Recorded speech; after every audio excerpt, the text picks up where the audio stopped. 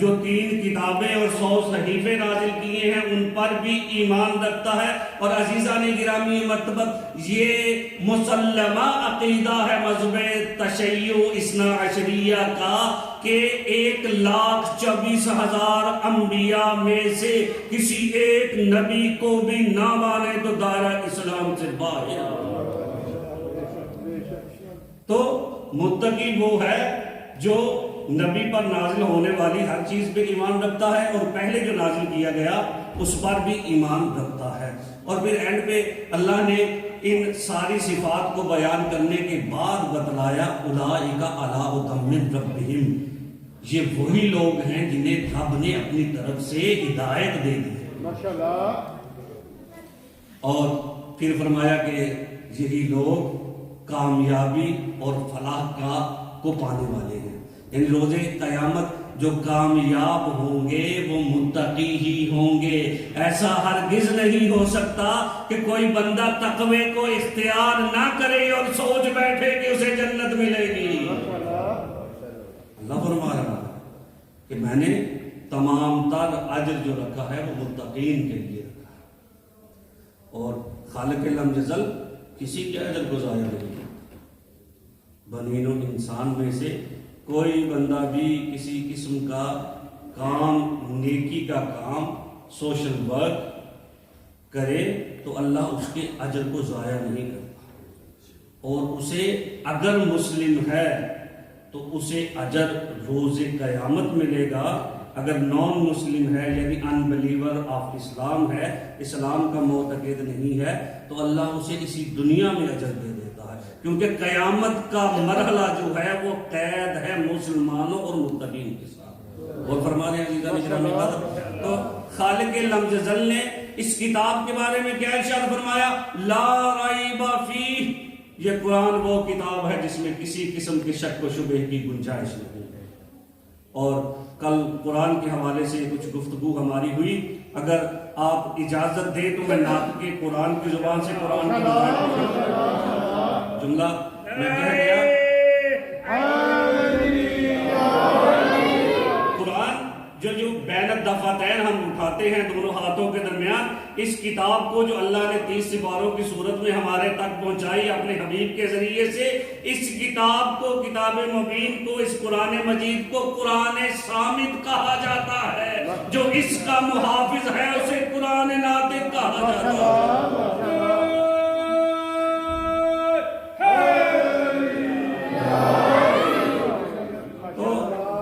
قرآن صامت کے فضائل قرآن ناطق یعنی امیر المومنین علی ابن ابی طالب علیہ السلام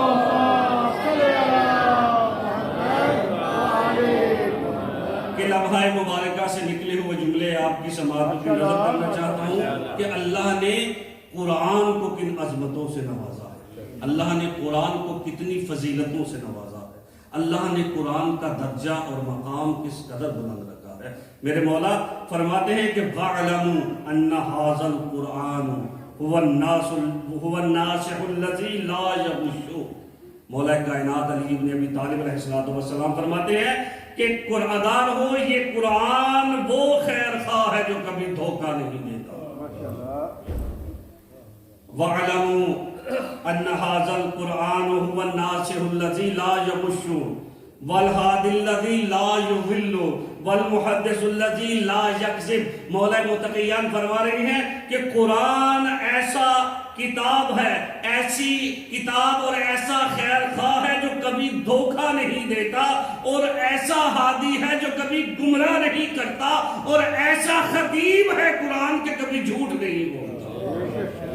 مولا کے فرمان پہ ذرا توجہ کرنے کی کوشش کیجیے گا آپ صاحبان کہ اللہ نے قرآن کو کن عظمتوں سے نوازا ہے. مولا فرما رہے ہیں کہ قرآن ایسا نصیحت کرنے والا ہے، قرآن ایسا ہدایت کرنے والا ہے جو کسی کو دھوکے میں نہیں رکھتا.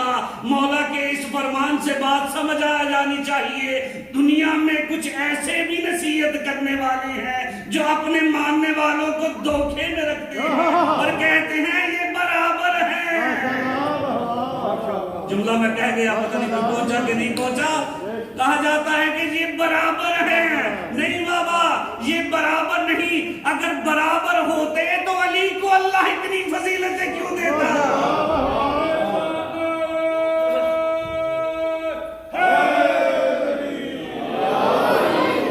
ایمان سے آپ خود فیصلہ کریں. میں موضوع کو پتہ نہیں اللہ جانے موضوع کہاں سے کہاں چلا گیا، گفتگو کچھ اور کرنا چاہ رہا تھا، بات کہیں سے کہیں نکل گئی. اگر یہ برابر ہوتے تو مجھے سمجھ نہیں آتی کہ یہ کیسے برابر ہے. ایک بچہ ساری زندگی اللہ کے گھر میں آنے کے بعد جب تک مصطفیٰ زندہ رہے ان کی گود میں پرورش پاتا رہا، اور ایک 40 سال میں کلمہ پڑھے تو کیسے؟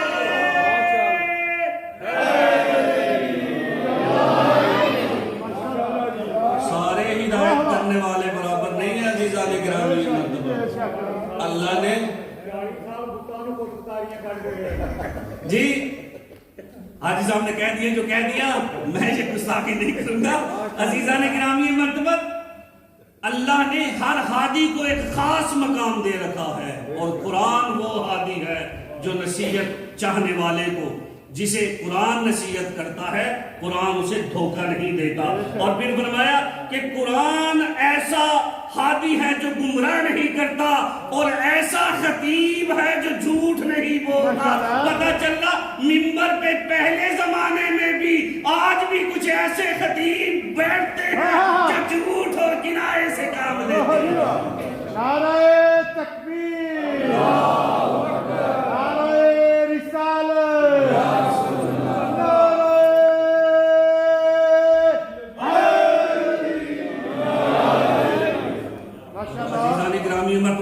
میں ابھی اپنے مطلب کے پہلے لفظ کو کہہ پایا، 15 منٹ چلے گئے. تو عزیزان گرامی مرتبہ کیونکہ مجھے حکم ملا ہے گھنٹہ پورا کرنا ہے تو وہ میں نہیں چلا پورا کرنا ہے. تو عزیزان گرامی مرتبہ اللہ نے قرآن کو کن فضیلتوں سے نوازا کہ مولا فرما رہے ہیں کہ قرآن ایسا ہادی اور رہنما ہے، کسی کو نہ گمراہ کرتا ہے، نہ دھوکہ دیتا ہے، اور نہ جھوٹ سے کام لیتا ہے. اور پھر جس بندے کے دل میں اس قرآن کا علم سما جائے، جس بندے کو اللہ اس قرآن کے علم سے نواز دے، اللہ نے اس بندے کو بھی عظمت سے نوازا ہے. جو بندہ علم کو سکھائے اس بندے کو بھی اللہ نے نوازا ہے. یعنی طالب علم اور استاد دونوں کو اللہ نے اعلیٰ مرتبے سے نوازا ہے. یہ میرے لفظ نہیں، اس نبی کے لفظ ہیں جس کے بارے میں کل میں بیان کر چکا، بغیر وحی کے نہیں بولتا. اور نبی ارشاد فرما رہا ہے معلم القرآن و متعلمہ یستغفر اللہ کل شیء حتی حوت فی البحر. میرے نبی فرماتے ہیں جو قرآن کو سکھائے اور جو قرآن کو سیکھے، کائنات کی ہر شے اس کے لیے استغفار کرتی ہے، حتیٰ کہ دریاؤں میں رہنے والی مچھلیاں بھی اس کے لیے استغفار کرتی ہیں.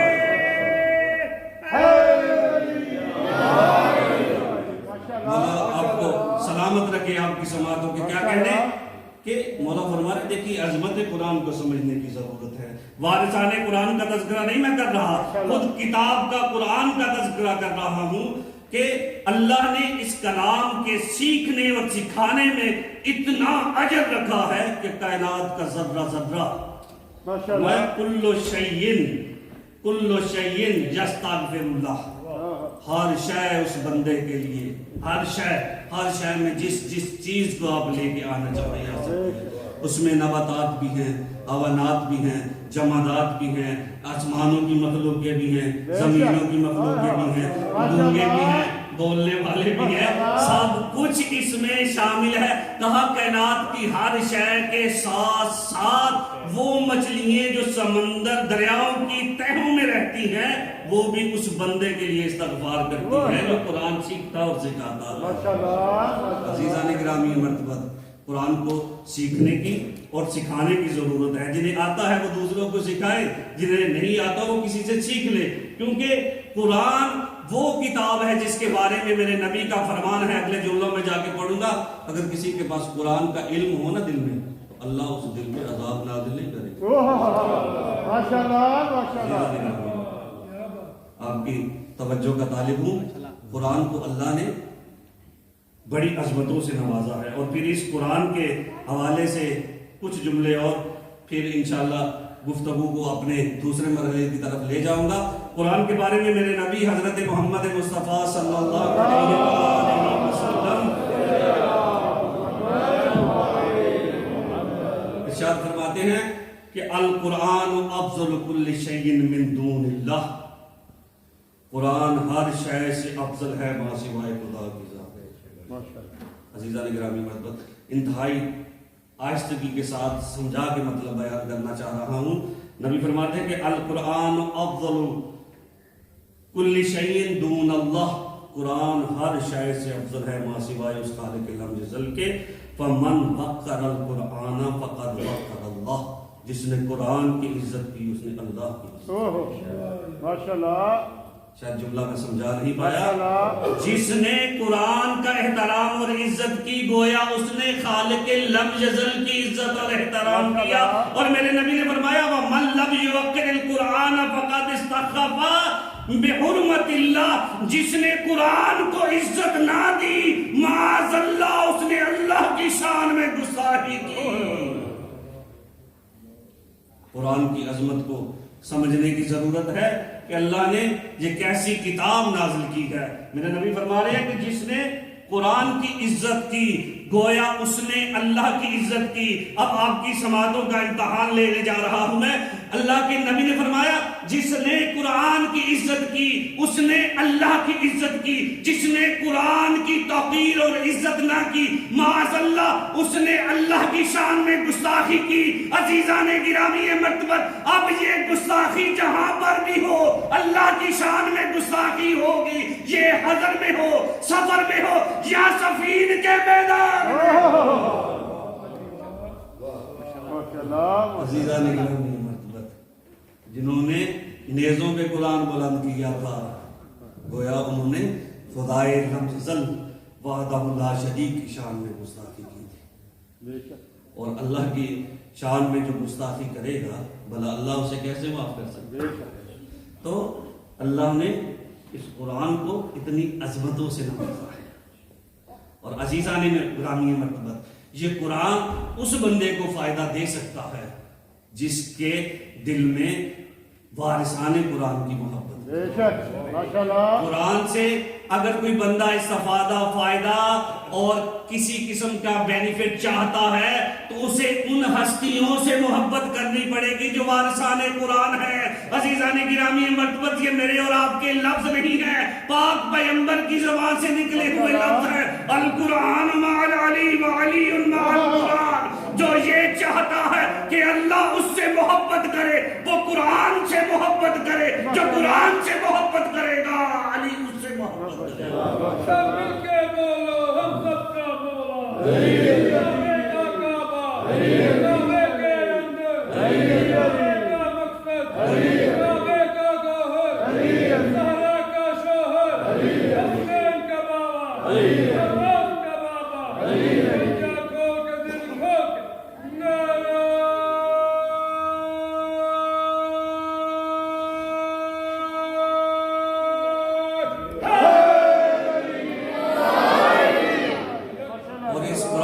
فضیلت اور عظمت کی انتہا دیکھیے کہ جب گھر سے والدین بچے کو تیار کر کے بھیجتے ہیں نا کہ جاؤ مسجد کے لیے چلے جاؤ جا کے قرآن کا علم سیکھو، تو خالق لم یزل نبی معظم کی فرمان کی روشنی میں خالق لم یزل اس بندے کو جو اپنے بچے کو یا اس خاتون کو یا ان والدین کو جو بچے کو قرآن کا علم حاصل کرنے کے لیے کسی جگہ بھیجتے ہیں، خالق لم یزل روز قیامت ایسا تاج پہنائے گا جس کی مثال دنیا میں نہیں ہے. صرف گھر سے بھیج رہے ہیں، بچے نے ابھی جا کے پڑھا نہیں ہے، آپ نے گھر سے بھیجا، بھیجنے کا اجر. دیکھیے قرآن کی عظمت کو سمجھنے کی ضرورت ہے. پھر میں وارث قرآن تک جانا چاہوں گا کہ قرآن کی عظمت یہ ہے کہ آپ نے بچے کو گھر سے بھیجا اور اللہ روز محشر ایسا تاج پہنائے گا جس کی نظیر دنیا میں نہیں ملتی. اور بچہ جب مسجد میں چلا گیا، مسجد میں جانے کے بعد بچے سے کہا گیا، معلم نے کہا اذ قال المعلم للصبی، بچے کو پڑھانے والے استاد نے کہا قل بسم اللہ الرحمن الرحیم، قال الصبی بسم اللہ الرحمن الرحیم، كتب اللہ براءۃ لأبویہ وبراءۃ للمعلم من النار۔ جب بچہ مسجد میں چلا گیا، استاد نے کہا پڑھ بسم اللہ الرحمن الرحیم، بچے نے پڑھا بسم اللہ الرحمن الرحیم۔ اس بسم اللہ کی برکت یہ ہے، قرآن کی عظمت یہ ہے، خدا بچے کے والدین کو بھی جہنم سے آزاد کر دیتا ہے اور پڑھانے والے کو بھی جہنم سے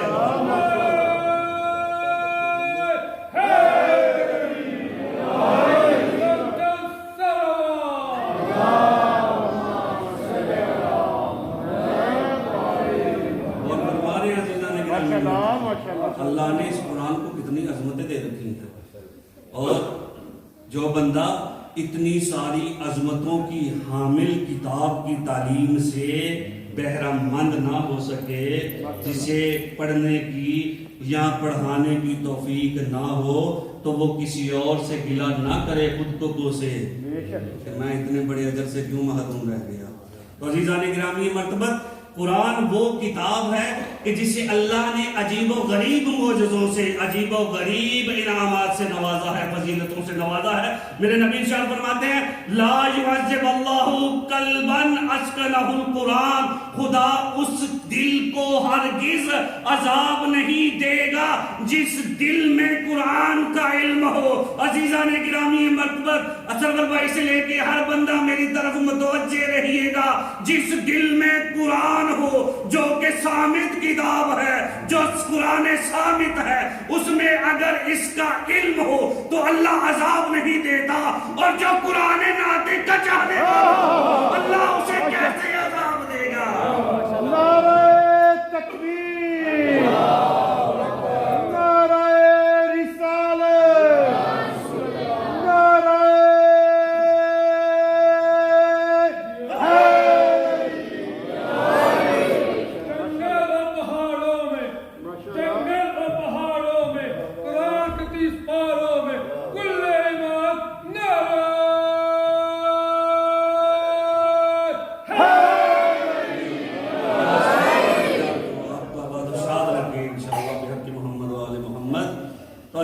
گرامی مرتبہ، جس سینے میں قرآن کا علم ہو، اللہ اس سینے سے آتش جہنم کو دور رکھے گا، اور جو ہستی پوری کی پورا وجود اس علم کے ساتھ چلتا رہا ہو جو قرآن ناطق نے فرمایا، مولا کے فرمان کے مطابق جس کا چلنا ہو، قرآن ناطق کے فرمان کے ساتھ جس کا چلنا ہو، جو اٹھے بیٹھے اس کے تحت جو قرآن ناطق نے فرمایا ہے، جو وہ ذکر کرے جو قرآن ناطق نے ہمیں بتلایا ہے، جو وہ اذکار کرے جو قرآن ناطق نے ہمیں سکھائے ہیں، وہ جو اس شخص کی تعظیم کرے جس کے بارے میں ہمیں قرآن ناطق نے بتلایا ہے، وہ ہر اس کام کو کرے جو قرآن ناطق نے ہمیں تعلیم دیا ہے، جہنم اسے چھو بھی نہیں سکتی۔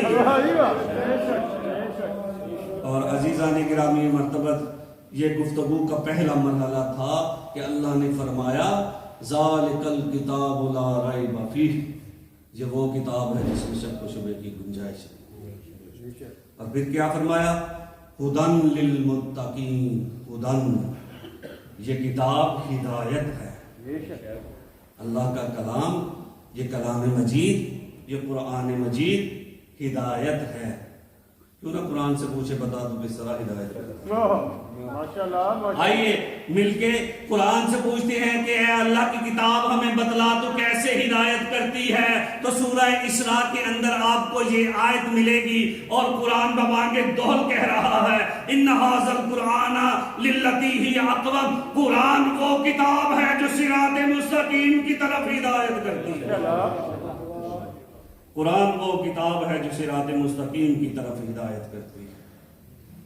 اور جب وارثان قرآن سے یعنی امام جعفر صادق علیہ السلام پوچھا گیا یا ابن رسول اللہ مل مراد من الصراط المستقیم، تو تو میرے مولا امام صادق نے جواب میں ارشاد فرمایا نحن صراط المستقیم، ہم محمد و آل محمد صراط المستقیم۔ اور عزیزان گرامی مرحبت، قرآن کا آغاز جہاں سے ہو رہا ہے سورہ مبارکہ الحمد، اسی کے اندر ہم آیت پڑھتے ہیں اہدنا الصراط المستقیم، اے خالق لفظل ہمیں سیدھی راہ پہ باقی رکھ۔ یہ نہیں کہتے کہ سیدھی راہ دکھا، راہ وہ دیکھے جسے پتہ نہیں ہے، ہمیں تو اللہ نے بتا دیا کہ سیدھی راہ کون سی۔ تو عزیزان گرامی مرتبت جب یہی سوال نبی معظم سے کیا گیا کہ یا نبی اللہ من مراد من الصراط المستقیم، اے اللہ کے نبی ہمیں بتا صراط مستقیم سے کیا مراد ہے، میرے نبی نے پہلے مرحلے میں ارشاد فرمایا صراط الانبیاء صراط المستقیم، نبیوں کا راستہ صراط مستقیم ہے۔ ایک مرتبہ پھر جب نبی سے پوچھا گیا یا نبی اللہ من مراد صراط المستقیم، اے اللہ کے نبی، اے اللہ کی طرف سے ہدایت دینے کے لیے آنے والی شخصیت ہمیں بتلا صراط مستقیم سے کیا مراد ہے، میرے نبی نے ارشاد فرمایا صراط علی صراط المستقیم، علی کا راستہ صراط مستقیم ہے۔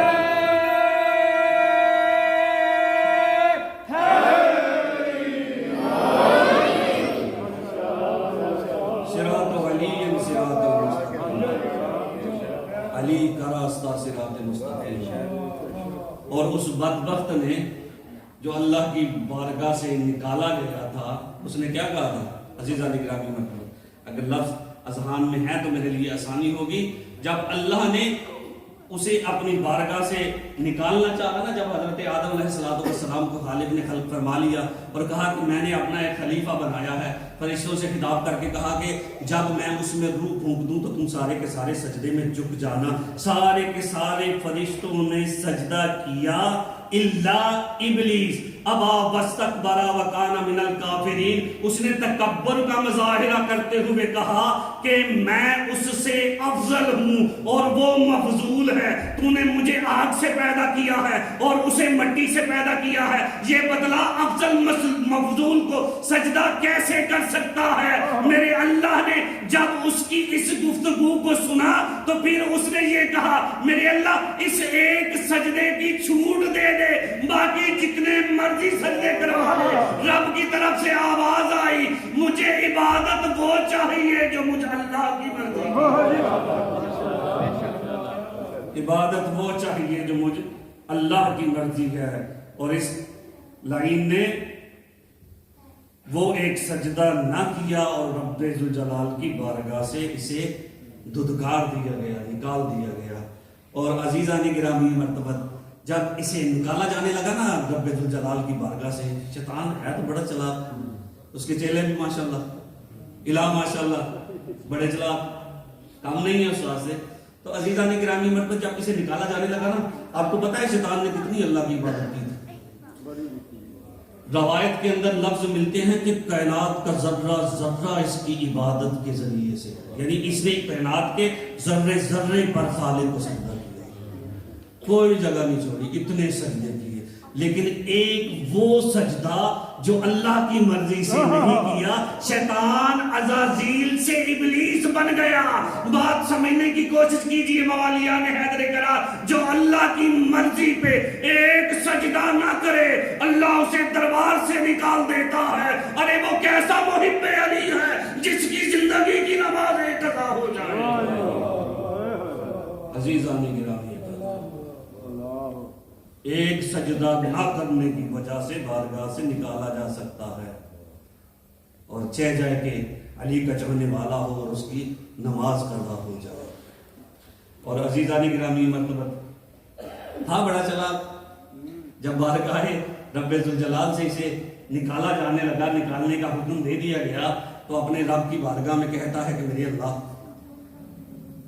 تو عادل ہے اور کسی کے اجر کو ضائع نہیں ہونے دیتا، میں نے جو اتنے سال تیری عبادت کی ہے مجھے بھی اس کا اجر چاہیے۔ کہا کہ مانگ، اجر میں کیا مانگتا ہے؟ تو اس نے کہا کہ مجھے قیامت کے دن تک مہلت دے دے، کہا کہ قیامت کے دن تک مہلت بھی دے دے اور مجھ میں کسی ایسی خاص چیز کو رکھ میں تو لوگوں کو دیکھ سکوں لیکن لوگ مجھے نہ دیکھ سکیں۔ اور پھر کہا کہ اے اللہ اور مجھے یہ چیز بھی عطا کر میری عبادتوں کے صلے میں کہ اگر تو حضرت آدم کی نسل سے ایک فرد کو پیدا کرے گا تو میرے 2 پیدا ہونے چاہیے. یہ شرط بھی اس نے رکھی.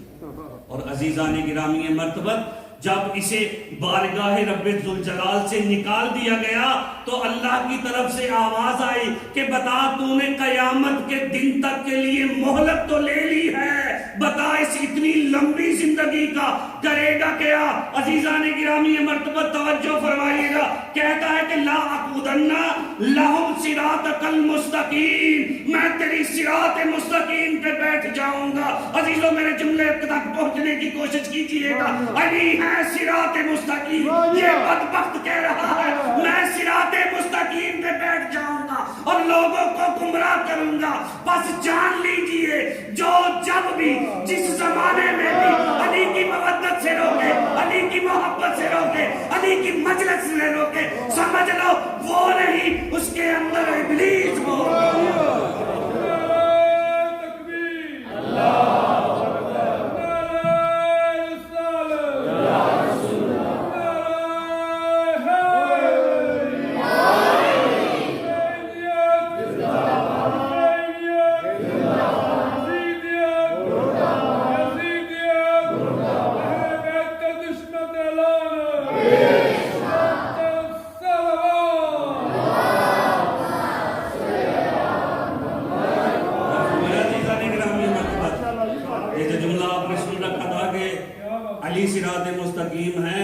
شیطان سے ڈرنے کی ضرورت صرف علی والوں کو ہے, باقی تو اس کے قبضے میں ہے. یہ میرے لفظ نہیں ہے عزیزان گرامی مرتبہ, یقین مانیے یہ جملہ میں منو ان جامعہ الابا میں پڑھ کے آیا ہوں. جب میں نے یہ لفظ پڑھے نا کہ علی صراط مستقیم ہے اور شیطان صراط مستقیم پہ بیٹھے گا, میں شش و پنجے میں تھا کہ اگر میں یہ جملہ کہہ دوں کہ علی والوں کو فقط شیطان سے ڈرنے کی گھبرانے کی ضرورت ہے باقیوں سے نہیں, تو میں نے تفسیر نور الثقلین کے اندر مولا کی بیان کی ہوئی اس حدیث کو جب پڑھا تو میرا دل مطمئن ہو گیا کہ میں جس طرف جا رہا تھا بالکل صحیح جا رہا ہوں. میں نے امام جعفر صادق علیہ السلام کا یہ فرمان پڑھا کہ امام اپنے صحابی ابو بصیر سے مخاطب ہو کے کہہ رہے ہیں, ابو بصیر راوی ہیں اور زریرہ سے مخاطب ہو کے کہہ رہے ہیں اے زریرہ اللہ کا جو یہ فرمان ہے قرآن کے اندر کہ شیطان صراط مستقیم پہ بیٹھے گا, اس سے بچنے کی ضرورت زریرہ تمہیں ہے کیونکہ تم علی والے ہو.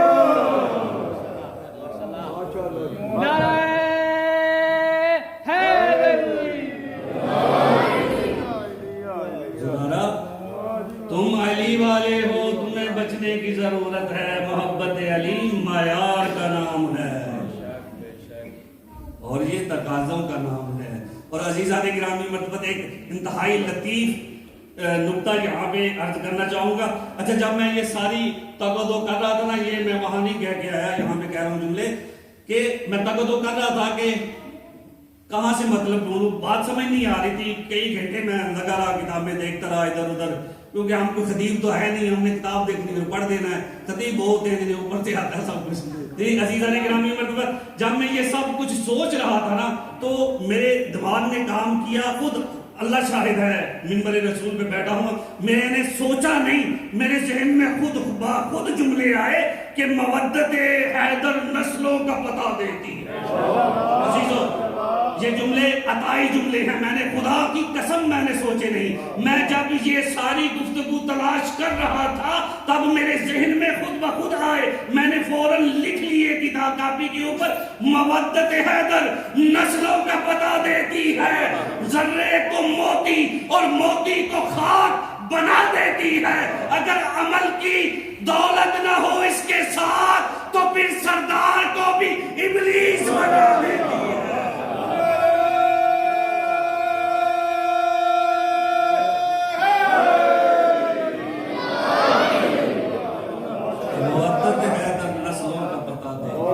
عطائی جملے ہیں, جو لوگ کہتے ہیں نا عطائی, یہ وہ والے عطائی جملے ہیں. یقین مانی بالکل میرا ذہن نہیں تھا کوئی لکھنے کا, بس تلاش کرتے کرتے ذہن میں لفظ آ گئے کہ مودت حیدر نسلوں کا پتہ دیتی ہے. ذرے کو موتی اور موتی کو خاک بنا دیتی ہے. اگر عمل کی دولت نہ ہو اس کے ساتھ تو پھر سردار کو بھی ابلیس بنا دیتی ہے. جنوں کا ملائکہ کا سردار رہا ہے کسی زمانے میں، آپ حضرات کے علم میں ہے، تاریخ ہے یہ ساری. تو مودت حیدر خدا کا بہت بڑا عطیہ ہے، بہت بڑا مقام اور منزلت ہے اس بندے کے لیے جسے اللہ نے مولا کائنات علی ابن ابی طالب علیہ السلام کی محبت سے نوازا ہے. اور عزیزان گرامی مرحبت انشاءاللہ سلسلہ گفتگو چلتا رہے گا. گفتگو کو اگلے مرحلے میں لے جاؤں. کل کی گفتگو میں میں نے عرض کیا تھا کہ اللہ نے خاک کربلا کے اندر شفا رکھی ہے. یہ ایسی سرزمین ہے کہ جس کی مٹی میں اللہ نے شفا رکھی ہے. ایک دو واقعات آپ حضرات کی سماعتوں کی نظر کرنا چاہتا ہوں کہ اللہ نے کس طرح اس مٹی کے اندر شفا رکھی ہے. عزیزان گرامی مرتبت ایک واقعہ میں نے پڑھا کربلا کی تاریخ کے اندر کہ جب یہ زمانہ تھا کہ لوگ بحری جہازوں میں سفر کیا کرتے تھے. ایک بحری جہاز جا رہا تھا عراق سے یا کسی ملک سے ہمارے پاک و ہند کی طرف. تو جاتے ہوئے جب جہاز جا رہا تھا نا تو سمندر کے اندر طغیانی آ گئے، سمندر کی لہریں بکھر گئی. بندے جو سوار تھے پریشان ہو گئے کہ اب کیا ہوگا، ہمارا جہاز کہیں الٹ نہ جائے. کہ جہاز میں سے ایک بندے نے اعلان کیا کہ کیا کوئی اس جہاز کے اندر کوئی ایسا بندہ ہے جس کے پاس خاک شفا ہو، کربلا کی مٹی ہو. تو ایک بندہ جس نے اس واقعے کو نقل کیا ہے وہ اٹھ کے کہتا ہے کہ ہاں میرے پاس خاک کربلا ہے، اللہ نے اس مٹی میں شفا رکھی ہے. یاد رہے اس نے کہا کہ میرے پاس کربلا کی مٹی موجود ہے. عزیزان گرامی مرتبت محبان محمد و آل محمد، جب اس بندے نے اس کربلا کی خاک کو اس بندے کو دیا جس نے اعلان کیا تھا تو اس نے اس مٹی کا ایک ٹکڑا لیا، سمندر کے اندر پھینکا، لہروں کی طغیانی رک گئی. اللہ نے اس مٹی میں شفا رکھی ہے. ایسی عظمت اور فضیلت دی ہے اللہ نے اس خاک کربلا. اور پھر اور بہت سارے واقعات ہیں. امام جعفر صادق علیہ السلام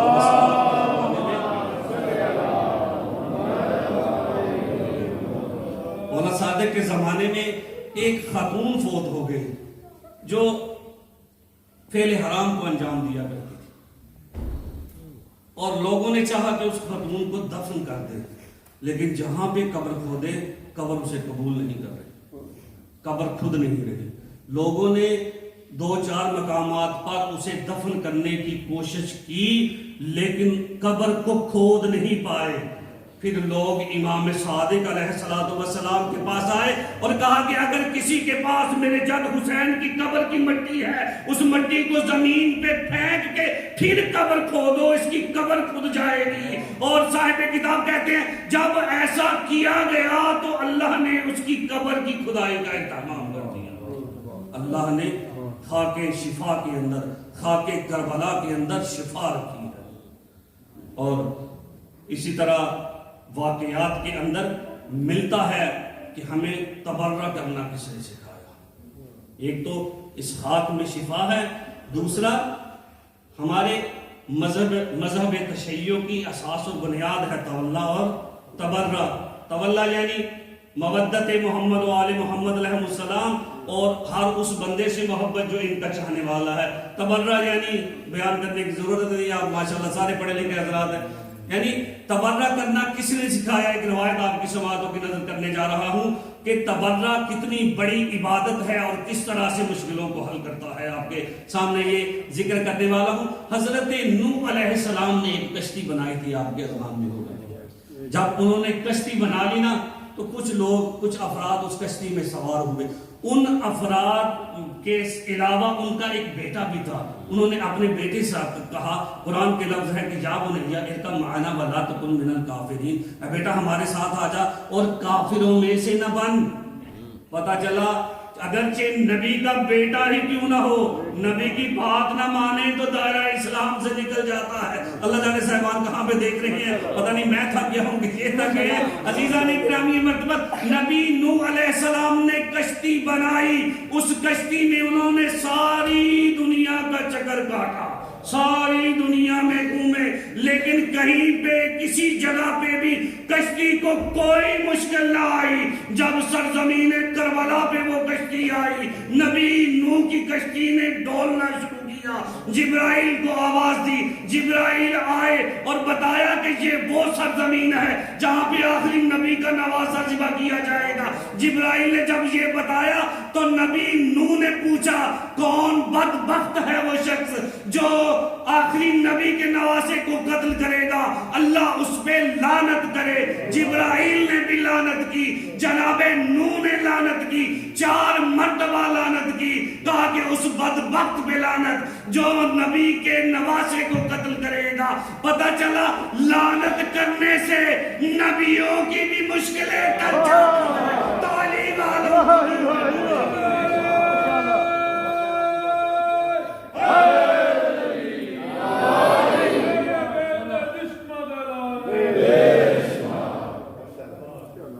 ایسی چیز ہے جس سے انبیاء کی مشکلیں حل ہو جاتی ہیں۔ بس میرے عزیزوں، عزاداران امام حسین، آج 2 محرم کا دن اپنے اختتام کی مراحل میں زہرا کا لال ظاہراً آج کربلا میں پہنچا۔ مولا حسین کا یہ قافلہ جو 28 رجب کو مدینہ سے چلا تھا، آج کربلا کی سرزمین پہ پہنچ گیا۔ بس عزادارو، آپ متوجہ ہو گئے، مالک آپ کو غم حسین کے سوا کوئی غم نہ دے اور بے اولاد جولیوں کو آباد فرمائے۔ عزادارو، زہرا کا لال کربلا تک پہنچنے سے پہلے مختلف مقامات پر گھومتا رہا۔ کبھی زہرا کا لال مدینہ سے چلا تو مکہ میں حج کے لیے رکا، جب مکہ سے چلا تو ایک مقام پہ رکا جہاں پہ مولا نے جھک کر خود اپنی فوج کو بھی پانی پلایا، اور جب اور ان تک پہنچا تو ان کی فوج کو بھی پانی پلایا۔ 2 کے مسائل پڑھنے سے پہلے عزاداران مظلوم کربلا، میں آپ کو بتاؤں، جب حسین کی نانی جناب ختیجہ دنیا سے گئی نا، تو بی بی ختیجہ نے پیغمبر سے 2 چیزوں کا سوال کیا۔ کہا یا نبی اللہ، جب میں دنیا چھوڑ کے چلی جاؤں تو مجھے اپنی ردا سے کفن دینا، اپنی عبا سے کفن دینا، اور دوسری چیز یہ ہے کہ جب تک آپ زندہ رہے میری بیٹی زہرا کو کوئی تکلیف نہ ہو۔ اجرکم اللہ۔ عزادارو، نبی کی اس زوجہ نے 2 چیزیں مانگی تھی پیغمبر سے، جب تک نبی زندہ رہے نبی کی بیٹی زہرا پہ کسی نے کوئی ستم نہ کیا۔ ادھر نبی کا جانا تھا کہ بی بی پہ مظالم کے پہاڑ اتارے گئے، بی بی پہ مظالم کے پہاڑ گرائے گئے۔ عزادارو، عام طور پہ پڑھا جاتا نا، خطبہ یہی جملہ پڑھتے ہیں کہ کائنات کا سب سے مظلوم جو ہے وہ مظلوم حسین ہے۔ نہ عزادارو، ذرا غور کرے تو آپ کو پتا چلے کائنات کا مظلوم حسین نہیں بلکہ حسین کا بابا علی ہے۔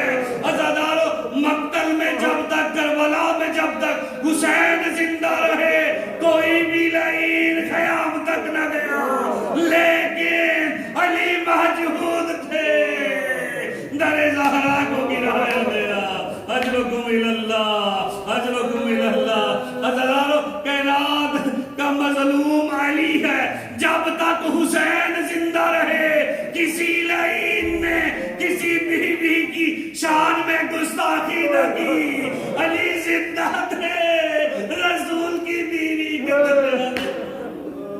اجرکم اللہ، اجرکم اللہ۔ بس عزادارو، اسی حسین کا قافلہ کربلا کی سرزمین پہ پہنچ چکا۔ اچھا، جب مولا حسین کا یہ قافلہ جس مقام پہ پانی کے لیے رکا تھا، پانی پی چکا، ان کی فوج کو بھی، ان کے لشکر کو بھی پانی پلا چکا کہ ایک مرتبہ مولا نے سفر کا ارادہ کیا آزادارو کہ انہوں نے لجام فرس کو پکڑا اور کہا کہ یمنا فاطمۃ الزہرا آپ کربلا کی بجائے کسی اور طرف نکل جائیں، کربلا جانا آپ کے لیے اچھا ثابت نہیں ہونے والا۔ ایک مرتبہ مولا حسین کے منہ سے لفظ نکے ساکلت امہ کا، اے تیری ماں تیرے غم میں روئے۔ عزادارو اور اگرچہ فوج اشقیہ میں سے تھا اس وقت، لیکن زہرا کی عظمت کو جانتا تھا۔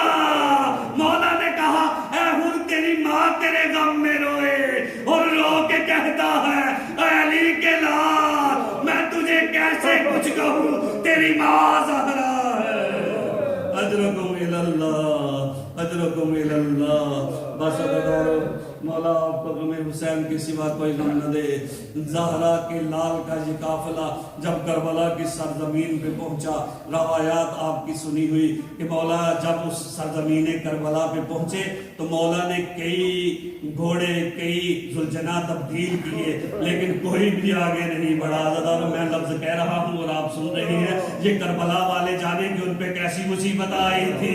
عزادارو مولا نے ایک نہیں کئی ذوالجناح تبدیل کیے، لیکن کوئی بھی آگے نہ بڑھا۔ مولا نے اپنی فوج کے سالار عباس کو بلا کے کہا عباس بھیا ذرا پتا کرو یہ کون سی سرزمین ہے۔ عزادارو اطراف کے قبیلوں کے سرداروں کو بلایا گیا، مولا حسین نے پوچھنا شروع کیا ما ہی اسمو لحاظ الارض، اس سرزمین کا کیا نام ہے؟ کسی نے آواز دی اسمو حاظ الارض نینوا، اس سرزمین کا نام نینوا ہے۔ مولا نے پھر سوال کو دہرایا، پھر کہیں سے جواب آیا اس سرزمین کو شط فرات کہتے ہیں کہ ایک مرتبہ مولا حسین نے جب آخری مرتبہ سوال کو دہرایا حل ہی اسم آخر لحاظ الارض، اس سرزمین کا کوئی اور نام بھی ہے، تو ایک آواز آئی اسم حاظ الارض کرب و بلا۔ بس کرب و بلا کے لفظ کا آ رہا تھا۔ مولا حسین نے اپنی فوج کے سالار سے کہا عباس بھیا خیام لگا دو، ہاں ہونا زوبیات فالونا وہاں ہونا اشیر و ارحامنا۔ عباس بھیا خیمے لگا دو، یہ وہی زمین ہے جہاں ہمارے بچوں کو جمع کیا جائے گا، یہ وہی سرزمین ہے جہاں ہماری مستورات کی ردائیں لوٹی جائیں گی۔ الا لعنت اللہ علی القوم الظالمین وسيعلم الذين ظلموا أيهم منقلب ينقلبون۔ ماتم حسین۔